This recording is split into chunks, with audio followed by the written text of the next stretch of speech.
तो चलिए इसी बीच एक और बड़ी खबर का रुख करते हैं। इस वक्त की बड़ी और अहम जानकारी आपके टेलीविजन स्क्रीन पर।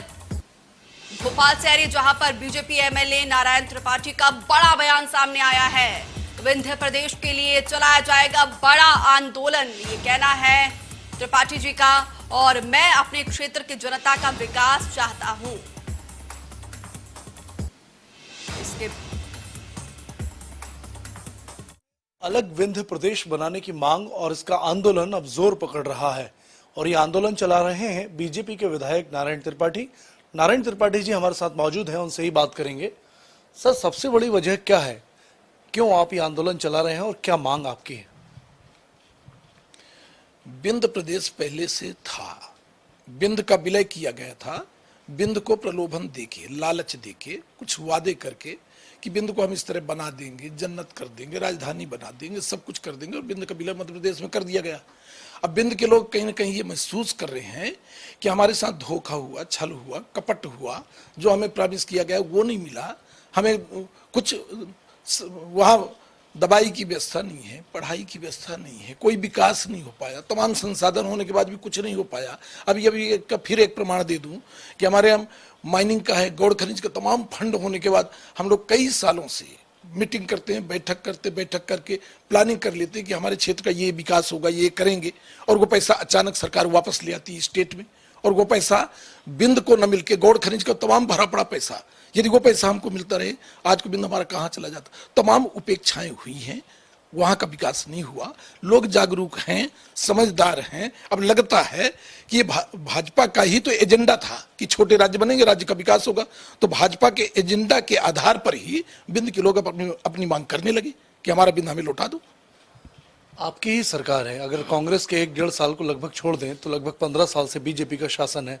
आप बीजेपी की पार्टी के नेता हैं, विधायक हैं, आपने मांग पहले भी उठाई है, लेकिन क्या लगता है आखिर क्यों किया जा रहा है? आपकी ही पार्टी है, सरकार आपकी है, फिर ऐसा अछूता आपके क्षेत्र को क्यों रखा जा रहा है?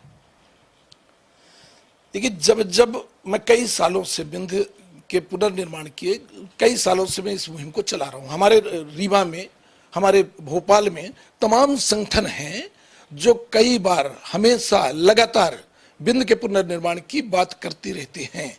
इसके बाद जब से मैं राजनीति में हूं, तब से भी इस मुहिम को लगातार चला रहा हूं। हमारे कार्यक्रमों में तमाम भारतीय जनता पार्टी के senior leader as a minister रहते हुए विंध्य के पुनर्निर्माण की मांग के आंदोलन में, मंच में आ चुके हैं।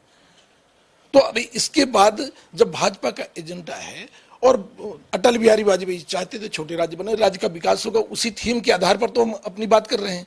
अब मैं अपनी बात लगातार मैं करते करते जब आगे बढ़ गया, अब आज मुझे कोई चाहे, रोकना चाहे कि अब रुक जाओ।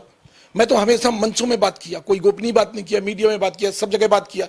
मुझे नहीं लगा कि मैं कौन से फोरम में ये बात रख दूं।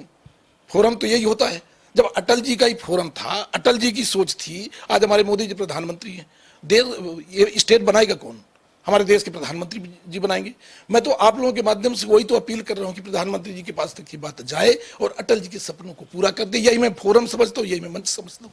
पहले भी मुख्यमंत्री शिवराज सिंह चौहान जी से आपको आश्वासन मिला था, क्या मोदी जी या केंद्र सरकार से आपने कोई प्रस्ताव भेजा या कोई बात अभी तक रिस्पॉन्स उनकी तरफ से मिल पाया हो? देखिए, सर्वसम्मत से ये प्रस्ताव जब श्रीनिवास तिवारी जी स्पीकर थे तब पारित हो चुका है।